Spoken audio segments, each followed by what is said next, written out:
This is Euronews Tonight. Our top story: at least 40 people are feared dead after a migrant ship sinks off the coast of Libya. Alex in the Cube has the story. Totes, UN authorities now joining with charities calling for European governments to save lives in the Mediterranean. The UK's opposition parties come together to prevent the Prime Minister from pushing a no-deal Brexit. Europe's top human rights court rebukes Russia over the death in jail of lawyer Sergei Magnitsky. And East Berlin has never seen before through virtual reality. We'll have a special report.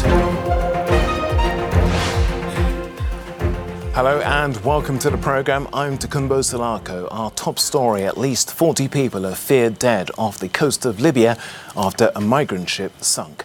Alex in the Cube has more on that. Alex? Well, Tokes, another tragic story from the Mediterranean. In the early hours of Tuesday morning, a small boat set off from the shores of Libya. On board that boat were migrants from many destinations. That boat got into trouble in the early hours, and then we know many of those on board lost their lives. These are some of those who survived. These survivors here were rescued by Libyan authorities and brought back to shore. You can see them pictured here. We know from the UN and other organisations that people here are from Sudan, from Egypt, Morocco and Tunisia. This group, one of many groups trying to make this crossing across the Mediterranean. Let's put this on a map for you and show you where all of this is taking place. This is where, around the area where that boat got into difficulty, around Coms in Libya. You can see the Libyan capital here in Tripoli. This is the corridor through which a lot of migrant vessels, many of which are in the hands of smugglers, try and reach Europe through either Malta or trying to reach Italian waters. We know on this vessel, the UN saying they fear that of the 40 people missing, which are reported to include women and children, they believe those people died. Now, this comes a matter of weeks after another shipwreck off the coast of Libya. Well, that killed 150 people. The UN Secretary General on that occasion tweeting, saying how shocked and horrified he was. Today, we spoke to the global spokesperson of the UN refugee agency. They were the ones on the shore helping this latest batch back to safety. I asked him what this crossing, what this summer is like compared to other summers. This is what he said. Particularly on the Libya to Europe crossing, we're seeing a incredibly worrying rise in the rate at which people are dying.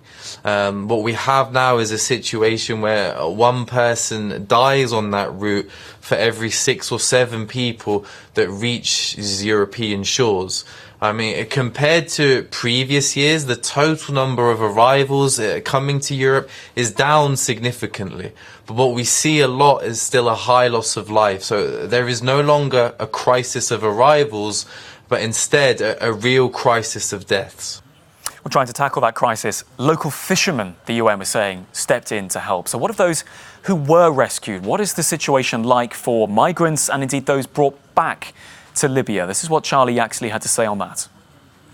They end up putting their lives in the hands of smugglers and traffickers who make false promises to them about a safe passage to Europe, and they can often end up in the hands of these smugglers for months, if not years, and there they face a range of human rights abuses. We get reports of people suffering beatings, rape, being sold as slaves, and in some cases even death. We know at the time when this tragedy had taken place, there was another ship which had successfully rescued migrants, the Mission Lifeline vessel. But now this ship, with around 100 people on board, having rescued them on Monday, finds itself stuck as of Tuesday night with nowhere to go, with European authorities not allowing them to dock the Mission Lifeline, another vessel saving people, making this perilous, and as we saw in the case of that shipwreck off Libya, this deadly attempt to reach Europe.